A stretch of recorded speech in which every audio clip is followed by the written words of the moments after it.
Shalom,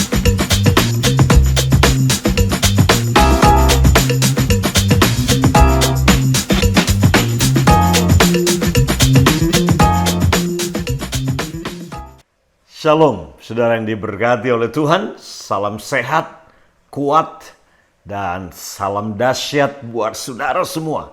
Rekan-rekan from Devotion from Nation. So, good morning to all of us, and may the Lord's grace and favor and strength and wisdom continue to fill our heart and guide us in every step and decision that we make. I believe that we need the wisdoms of the Lord this day to help us making decision. Help us to be on the cutting edge. Help us to navigate the changes that is coming in our life, in our family, and in our church and the ministry, and also around the globe. The wind of change is blowing today. The wind of change is blowing. Angin perubahan sedang ada dan berhembus dengan kuat hari-hari ini. Dalam hitungan bukan lagi tahun tetapi hitungan hari, hitungan jam perubahan sedang terjadi. Karena itu kita sangat membutuhkan hikmat dari Tuhan. Untuk kita bisa memahami waktunya Tuhan, memahami apa yang harus kita kerjakan dan kita lakukan hari-hari ini sebagai pemimpin-pemimpin, sebagai hamba-hamba yang dipanggil oleh Tuhan yang mempunyai pekerjaan hari-hari ini. Nah, pagi hari ini pesan renungan yang Tuhan taruh di hati saya ingin lanjutkan pesan dari kata COVID. Kita sudah berbicara tentang kata huruf C, the letter of C, stand for covenant blessing. And then we talk about the letter O for organic living. And talk about the letter of V for victorious life, hidup yang berkemenangan. Dan saya ingin lanjutkan kata berikutnya yaitu kata E, letter of I for intimacy with God. There's a divine call, there's a prophetic call in this hour to all of us as a church. There's a call for us to grow up into maturity. There's a call for us to go deeper in love with the Lord. There's a call, a prophetic call for us to go even higher and higher and higher in the spirit. Ada sebuah panggilan nubuatan dari dalam hati Papa kita di surga. Dari hati Tuhan kita hari-hari ini. Yang memanggil kita untuk naik ke tempat yang lebih tinggi. Memanggil kita untuk masuk dalam sebuah tingkat kedalaman yang sangat dalam ke dalam hatinya Tuhan. Naik ke tempat yang tinggi. Dalam Wahyu pasal yang keempat, there's a prophetic call. Ada sebuah panggilan dalam Wahyu pasal yang keempat. Di mana Rasul Yohanes ada di Pulau Patmos dan dia mendengar suara dari surga yang berkata, "Come up here, naiklah kemari. Dan aku akan tunjukkan kepadamu apa yang akan segera terjadi." Dan saya percaya hari-hari ini, kita sebagai hamba-hamba Tuhan hari-hari ini, we need this prophetic anointing. We need this prophetic unction from the Lord. We need a prophetic sharpness to see what the Lord is doing today. We need to come to God with the heart of Jesus, like in John chapter 5, when Jesus said, "The Son can do nothing of himself. The Son only do what he saw the Father is doing." Yohanes pasal yang kelima ayat 19 dikatakan bahwa anak tidak bisa berbuat apa-apa dari dirinya sendiri. Anak hanya melakukan apa yang dia lihat Bapa itu sedang kerjakan. Dan ini waktu di mana Tuhan sedang memanggil kita hari-hari ini sebagai hamba-hamba Tuhan. Sebagai para gembala. Sebagai pelayanan in the apostolic ministry. Or evangelist ministry. Or pastoral ministry. Or teaching ministry.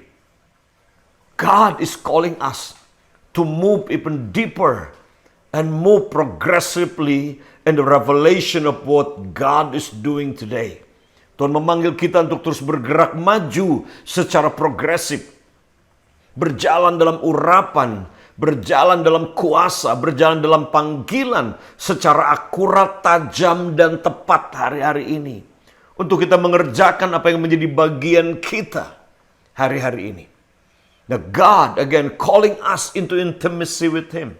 Tuhan memanggil kita untuk masuk dalam sebuah tingkat keintiman, kedalaman yang belum pernah kita masuki sebelumnya. Nah, saya ingin saudara kita membaca bersama-sama sebagai sebuah renungan dari Yakobus pasalnya yang keempat. Dalam Yakobus pasal yang keempat, in the book of James chapter 4. James chapter 4, we're going to read in verse 8. Kita akan baca dalam ayatnya yang ke-8. Ayat yang ke-8 dikatakan demikian, mendekatlah kepada Allah dan Ia akan mendekat kepadamu. Tahirkanlah tanganmu, hai kamu orang-orang berdosa, dan sucikanlah hatimu, hai kamu yang mendua hati. It say in this verse, in verse 8, James chapter 4 in verse 8. He said, draw nigh unto me, draw near to me, and I will draw nigh to you. He said, cleanse your hand, you sinner. Repent. Purify your heart. All of you that have a double-minded or a heart that is astray from the Lord. Tuhan memanggil kita hari-hari ini untuk masuk dalam sebuah tingkat keintiman. Nah, yang pertama kita harus paham ketika kita berbicara tentang intimacy dengan Tuhan. Yang pertama adalah ini. Saudara bisa sedekat mungkin yang saudara inginkan dengan Tuhan. Now, the first thing we need to understand when we talk about intimacy with the Lord is that you can be as close as you want with the Lord. You can be as intimate that you desire in your heart with the Lord. God will not put a limit on us. God will not say, oh, don't come close to me. Ya, Tuhan tidak akan kasih batasan buat kita dan berkata, jangan dekat-dekat kepadaku. Aku tidak mau engkau dekat kepadaku. Tidak. Dalam ayat ini Tuhan berkata, mendekatlah kepada Allah. Dan Dia akan mendekat kepadamu. In this verse he said, draw near to me. So the initiate, God is giving us this invitation. Because 2,000 years ago, God, in the person of Jesus, He cannot come closer to us because He lived inside of us. Yes, in the Old Testament, God was separated. God had to stay behind the veil in the temple, in the Holy of Holies. But 2,000 years ago, when the veil was torn, and Jesus cried out, it is finished. The veil was torn apart from top to bottom. He was saying that He's not living behind the veil anymore. He has a new house. He has a new temple. That is our life, our heart. Your life and my life has become the habitations of the Lord, become the dwelling place of God. Your heart is that hosting the presence of God. So God cannot closer than what He is right now inside of you. 2000 tahun lalu, Tuhan keluar dari bait suci yang dibuat oleh tangan manusia. Dia berkata, sudah selesai. Era agama sudah selesai. Di mana ada jarak antara manusia dengan Tuhan. Dan hari ini Tuhan tinggal di dalam saudara dan saya. Dia tidak bisa lebih dekat dengan kita dibanding hari ini. Sebab Dia tinggal di dalam kita dan Dia satu dengan kita. Jadi ketika Dia berkata di sini, mendekatlah kepada Allah. Karena Dia sebenarnya sudah sangat dekat kepadamu. Ketika Dia berbicara tentang mendekat kepada Allah, Dia sedang menunggu kita mengambil inisiatif. Artinya Dia sedang berkata, kamu bisa sedekat mungkin dengan aku. Kamu bisa seakrab mungkin dengan aku. Kamu bisa seintim mungkin dengan aku. Sama seperti saya dengan kedua anak saya. Saya tidak taruh batasan apapun dengan anak-anak saya. Mereka bisa telepon saya kapan saja. Mereka boleh nangis di bahu saya kapan saja. Mereka boleh datang mencurahkan isi hati mereka kapan saja. Mereka boleh peluk saya kapan saja. Mereka boleh bilang I love you kapan saja. Mereka boleh mengalami dan seakrab mungkin dengan saya. Saya tidak taruh batasan. Sama saya dengan istri. Saya bisa seintim yang saya mau dengan istri saya. Dan saya bisa sesering mungkin peluk istri saya. Seperti itulah Tuhan. Ketika kita bicara tentang intimacy, tergantung kita.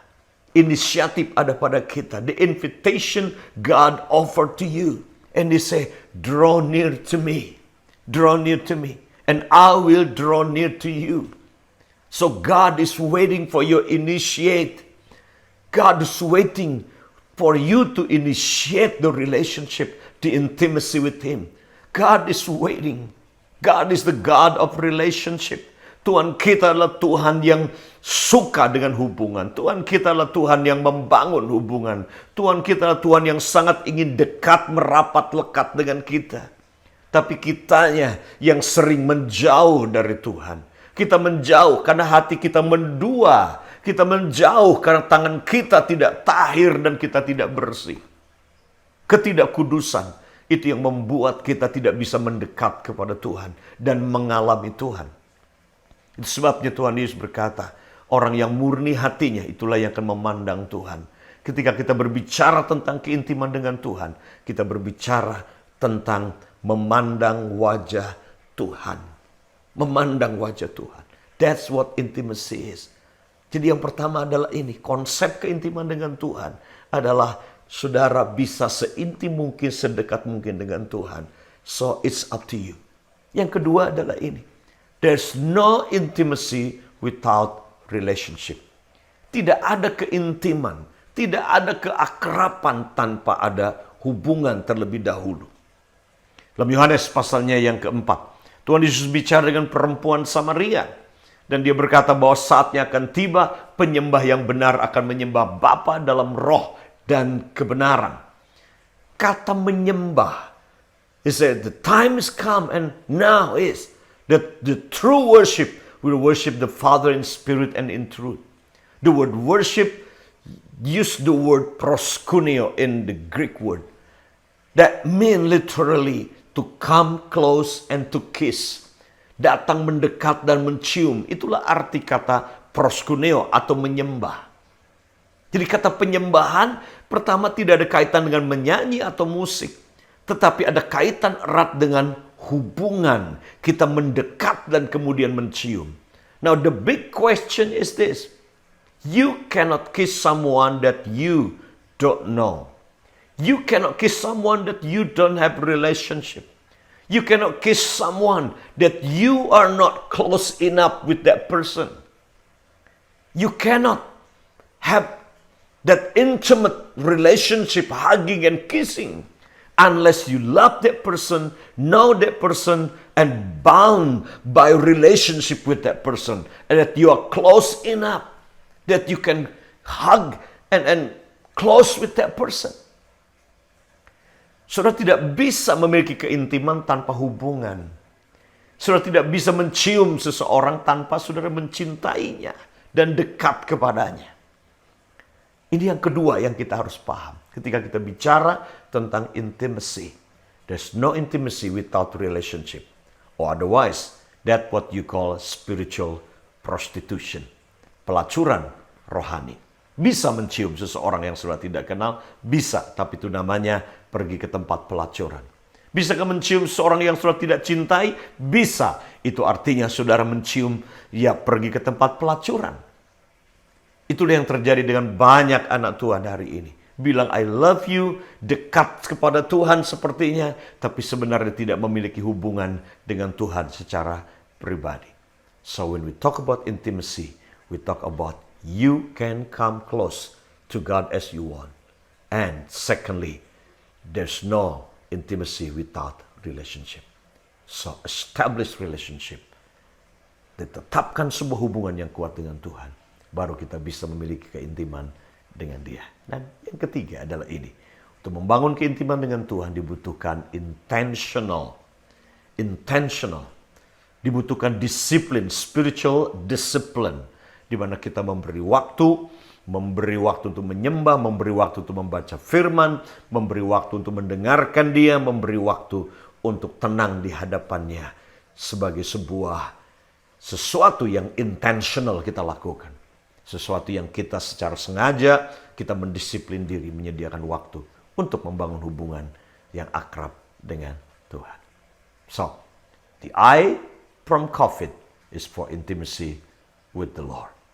This is God prophetic call for us. Go deeper, go higher, go stronger in Him. God bless you. Tuhan Yesus memberkati saudara.